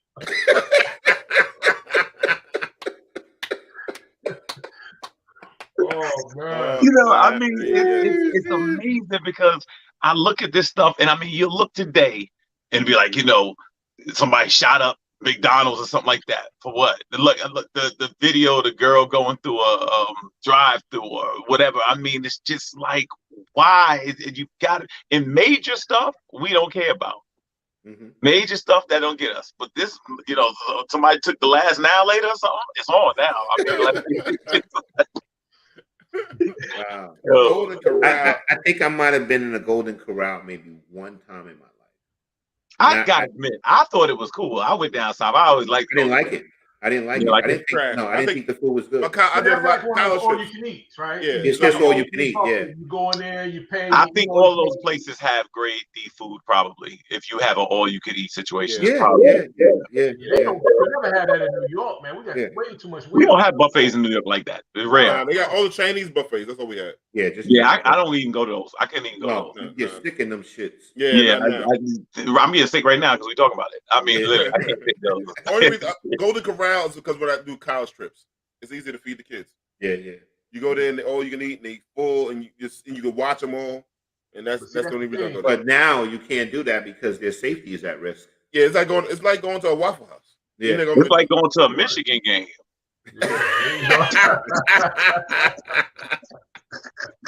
Oh God, poor Juwan Howard slapping white men.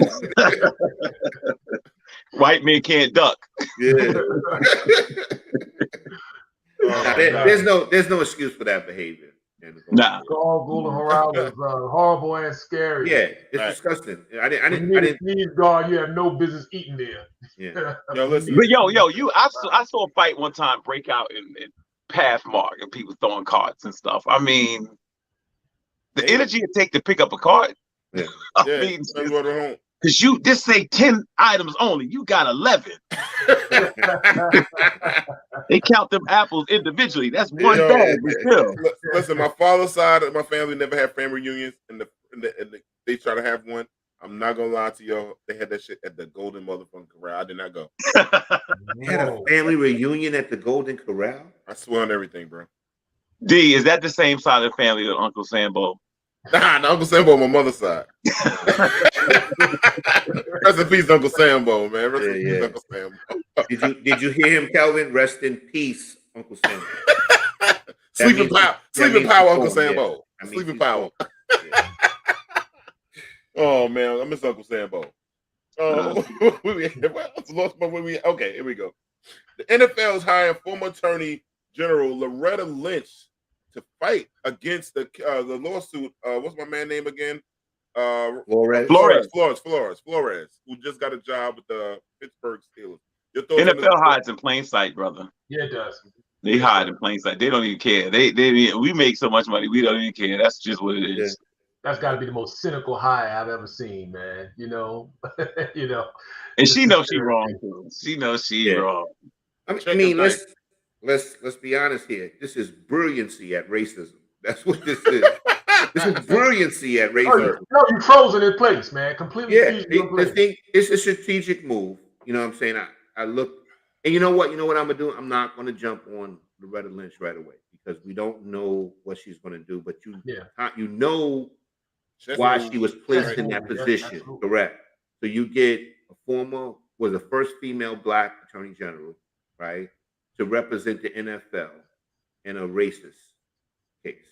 You know, I mean, it's masterful on their part. You know what I mean? And I'm sure she's going to make money hand over fist. But I mean, if she morally is going to defend them in a racist case, then it's definitely effed up. Loretta Lynch is not for her own people. She's for it's all strategic. You remember back in the day with the OJ trial, remember Judge Ito was the judge, not a white judge, not a Black judge. Correct. The Asian judge. Right. You know, whereas everything there's a purpose behind all of it. Okay. You know, but I think that the truth of the matter is she's gonna take that L because to me, he has proof. He was no dummy. He made sure before he did this that he had his ducks in a row, I think. So we'll see what happens. Well, let's see. But the thing is, the part that I was saying about, I don't know what she's going to do because I don't want to get on it too much, because she could basically be there to work out a good settlement so that the NFL doesn't get hurt too bad. You know what I mean? Like basically kind of put like sugar on a powdered on a plain donut, but still come out somewhere in the middle. Mm-hmm. So that's why I say I don't want to jump on her real quick and say that she's like a sellout or anything like that, because we don't know what the plan is. Is there going to be some sort of strategic settlement for Mr. Flores to make this go away with an NDA and we keep moving on? You know what I'm saying? Yeah. Like, I think him being hired by the Steelers at this time, and I also think it came out at a time at the end of the season. I think all that was strategic as well, too. Oh yeah, definitely. Gives people time to forget about it at the end of the season. You know? I think it's strategic, but also I think the Steelers really needed him. Okay. They needed because his mind for defense, he's the perfect fit, and for that situation to have that protection of that coach, also that could protect him and that organization as the Steelers.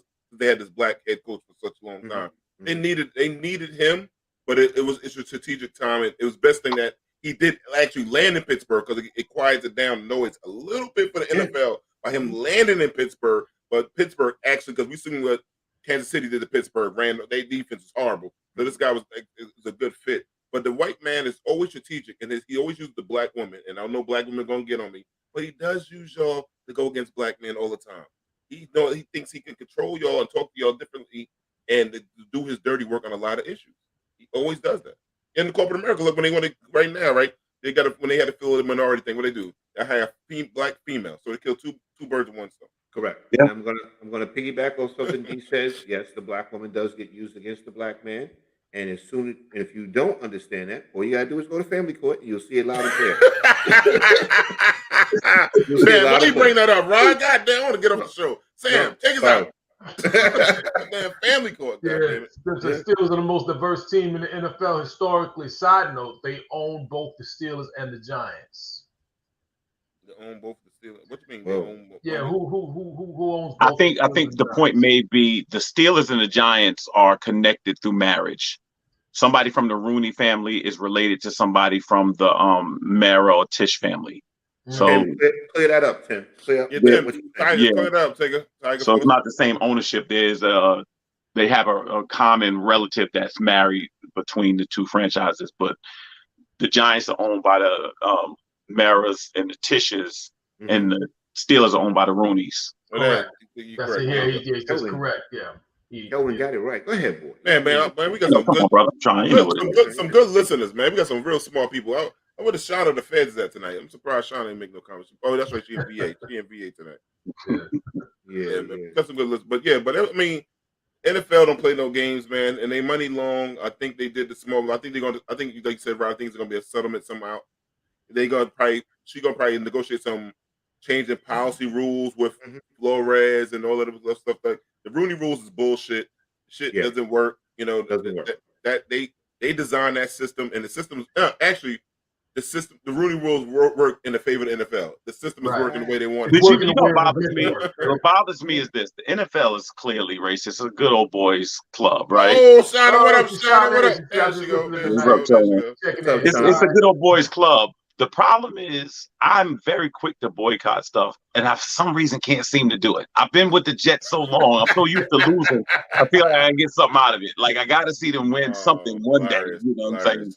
But yeah, no, they print money and they're greedy. They're the greediest league in the world, no matter how much they make. It's just they over $10 billion a year industry, and it doesn't move the needle. The Jets been losing since I was little, and they just raised the parking prices. I mean, like, how do you do that off of like a 4-13 season? How do you raise the prices? You know what I'm saying? The NFL with their rules reminds me of me and my wife's house. We don't put no rules in place that don't benefit us. The kids have to follow rules that benefit us. We're the billionaires in this house, and that's how the NFL runs their house. Same thing. Right. The thing is, I never forget. I saw an interview with a professional athlete. I can't think of his name or whatever. He said that you have to understand something about billionaires. He says no is unacceptable to them. Right. They're too rich to accept no. So the thing is, that's the reason why they're billionaires, because they're used to getting what they want all the time. Right. And this will be no different. If you step out of line, you're gone. If you're in my way or you try to make this organization look bad, you're gone. So if I don't get what I want, who I want, that's an issue. People are going to fall. They get what they want. Money is power. They have too much power to accept no. No question. That's why you got to watch Billions, right? You would love that show. I'm going to watch it next. I didn't tell you guys this, but me and my wife just finished all 5 seasons of Breaking Bad for the first time. Yo, how'd you like it? I thought it was amazing. So now, my second favorite show for The Wire. I did watch the Jesse movie, the spinoff El Camino, and I thought that sucked. So oh yeah, that's trash. That was that garbage. was trash. I forgot about that shit. You mentioned I forgot about that shit. Yeah, but I'm gonna. The thing is, Call Sal too is a spinoff from it. Yeah, I gotta watch that. Better Call Saul. Yeah. I mean, Call Saul. Yeah. Yeah. So Billions is next. Yeah, good. That's good, man. Speaking of more NFL, some more NFL news. It's two black guys. We only gonna talk about one right now. Media mogul Byron Allen is preparing to purchase the Denver Broncos, reported by the Mile High Report. Byron Allen got more money than motherfucker, man. This brother got a lot of money. What he going to do? Weather Channel and some other Comedy Central, some other stuff. So I mean, that'll be a good look. I think also the other brother was in the running to own it. Was the guy that gave all that money out at Morehouse. What's the brother name? Somebody can help me out. The one that paid for all the kids. Student loans. I think he actually lives out in Denver himself. I think he lives in Colorado. I think he's out in Colorado himself. So, but what's your thoughts on Byron Allen, brother? If he does get the chance, because we know he has the money and he probably could get a team of people that also help him purchase this. What do you guys think? Believe it or not, D, he don't have the money by himself. I think Byron. I thought I say he don't have the money by himself. I say he don't have it by himself. No, he doesn't have the money. He's only, I think, and which actually shocked me. I thought Byron Allen was worth more. They said he's worth somewhere between 400 and 500 million. Oh no, he ain't even close. And they think you need to come up with like 30% of a team. If a team is like $4 billion, you got to come up with like 1.2 billion. Robert Smith, that's a Tim. Thank you. Robert Smith has the money. Now he has the money. Yeah, he can do it. Yeah, he has the money. I think it's good. I think obviously the league is trying to put another Band-Aid on this, and so it results in some ownership, some diverse hires.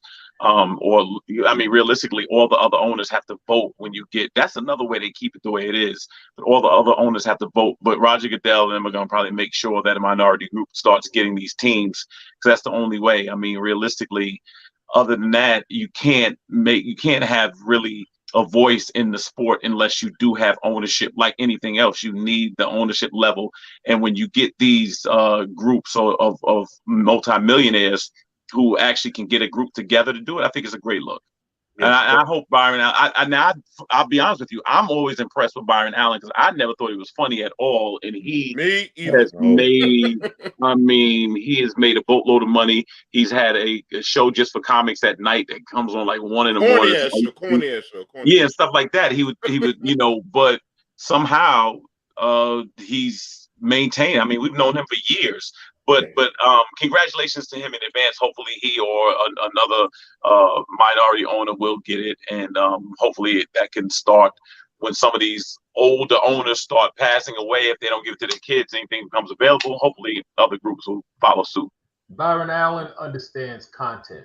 That's why he knows. He knows to put stuff out there that the networks and TV they're just looking to fill space and they're looking to fill time, and he gives it to them. That's why. He understands that. Tim said, Broncos. Yeah, the Broncos will be a good team for minority leadership, diverse city, good vibe overall, etc. Yeah, they would be. They will give the black man the city where you can smoke weed everything.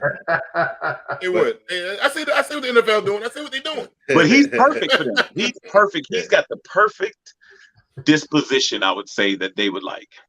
Yeah. The only thing that I'm concerned about is, like I say, they say you have to own 30% of the team in order to hold the controlling shares. That means that makes you the boss. That's why I like Robert Smith. I think Robert Smith's a better deal. Yeah, I don't disagree. I just don't want Byron Allen to be in a position where he's the face of the team, but he ain't running shit. Word. Right. I mean, that's the issue that I'm talking about. So if he can't own 30% of the team, then he's not really the boss. Right. He just might be the face of the Right. Right. They both safe picks. Yeah. They both safe picks. So hold up. I'm trying to get my producer Jamie. I'm trying to make sure I'm reading his hair. Okay. So we also watching the Chopper Brothers. First up is Uncharted. I didn't see this, but who saw this on the show and talk about it and what's it about, yo? I saw it. Okay. I went with my wife and two of my girls, and Marky Mark and Peter Parker's in it, and he said Peter Parker. Yeah, it's Mark Wahlberg and Tom Holland, the Spider-Man guy. But to me, his ass is Peter Parker. That shit almost went over my head for a second. I'm like, Peter Parker. It's Mark Wahlberg and Tom Holland. He was on one of the Spider-Mans. it had like an Indiana Jones feel to it. It was an action movie where they were going and trying to find some gold from like some old ship wreckage where pirates left gold, like artifacts and stuff like that. So it had the Indiana Jones feel, and it seems to me that there's going to be continuous series of this in the as a movie, like Indiana Jones type of thing. So this is in the movie theater. This is in the movie theater. This is in the movies. Yeah. Oh, okay. Yeah, I made the mistake of paying for this, but I mean, so this is a chop it. I'm gonna say for me it was a chop it. My girls liked it, but they're kids. You know what I'm saying? But, yeah. It wasn't for me. And my wife thought it was okay, but it wasn't something that I didn't want to race out to the theaters. But you said it's kind of like it was good for the kids, though. You know what I mean? And it was cool for the kids. Personally, I'm always looking for stuff like to get the kids out and do. And I the fact that you said that the movie theater is open right now, I honestly didn't even realize it, man. They've been open. They've been open for a while. They've been open, yeah. Going to show you where I'm at with it, man. You know what I mean? I can't be the only one. So so that's a good idea. Maybe I can get my kids out. They got a week off, so maybe we can get something going and get them to. Your boys are young, right, Derek? No, they're gonna like it. 11, they're gonna like it. They're gonna like it. Maybe question is, will you like it? But sometimes I'm certain not, but it's not even about me, man. You know what I mean? Yeah. But I'm gonna say, for me, as a grown ass man, it's a chop it. Okay, all right. Marvel franchise a movie.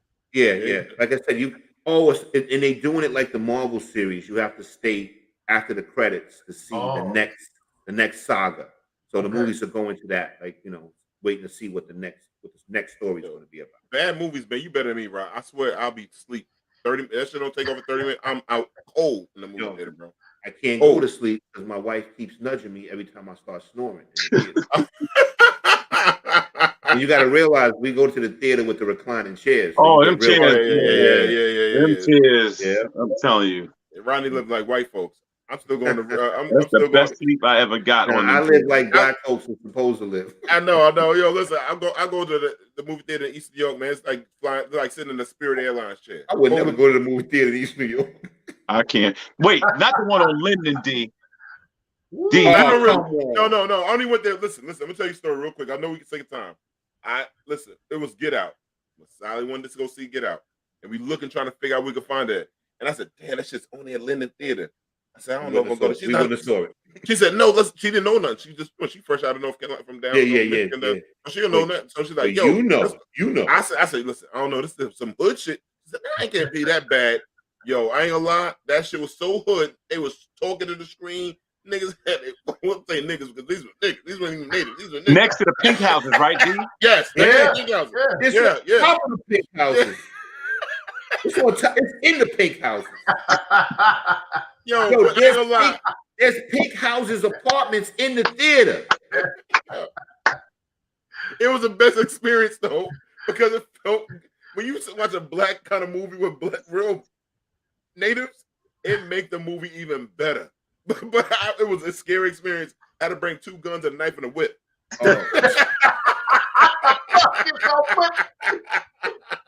Yeah, you gonna get the scroll. What? No, I ain't saying that. You said whip. Oh, hey, no scroll. Let's keep going. Before you notice.